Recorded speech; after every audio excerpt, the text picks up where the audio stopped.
স্বাগত সবাইকে UA news 24 চ্যানেলে।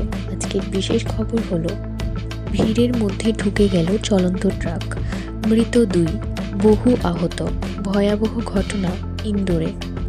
সোমবার সন্ধ্যায় মধ্যপ্রদেশের ইন্দোরের একটি ব্যস্ত এলাকায় একটি ট্রাক ঢুকে যায় ভিড়ে ঠাসা এলাকায়। ট্রাকে চাপা পড়ে কমপক্ষে 2 জনের মৃত্যুর আশঙ্কা করা হচ্ছে। কমপক্ষে 6 জন আহত হয়েছেন। বিমানবন্দর রোডের শিক্ষকনগরের দুর্ঘটনায় একটি মোটর সাইকেলও ট্রাকের নিচে আটকা পড়ে এবং পরে আগুন ধরে যায়। আগুন ট্রাকটিতেও ছড়িয়ে পড়ে, যার ফলে ব্যাপক আতঙ্ক ছড়িয়ে পড়ে।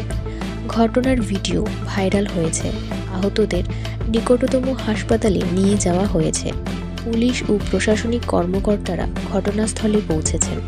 অতিরিক্ত পুলিশ কমিশনার অমিত সিং 2টি ব্যক্তির মৃত্যুর বিষয়টি নিশ্চিত করেছেন, যাদের এখনও পরিচয় জানা যায়নি।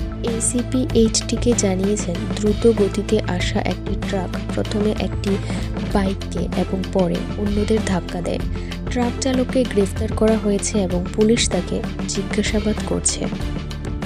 প্রত্যক্ষদর্শীরা জানিয়েছেন যে মৃতের সংখ্যা আরও বেশি হতে পারে। সংবাদ মাধ্যমের সাথে কথা বলতে গিয়ে স্থানীয় বাসিন্দা সুভাষ সোনি বলেন, ট্রাক চালক বেপরোয়াভাবে গাড়ি চালাচ্ছিলেন। ট্রাকের টায়ারে আগুন ধরে যায় এবং যানবাহনের সাথে ধাক্কা লাগার সাথে সাথে মানুষ পড়ে যেতে শুরু করেন। আমার শ্যালকের পা কেটে যায়, তাকে গীতাঞ্জলি হাসপাতালে নিয়ে যাওয়া হয়। পর্যন্ত সংবাদ এই পর্যন্তই। পরবর্তী সংবাদ দেখতে চোখ রাখুন ইউএ নিউজ 24 চ্যানেলে। ধন্যবাদ।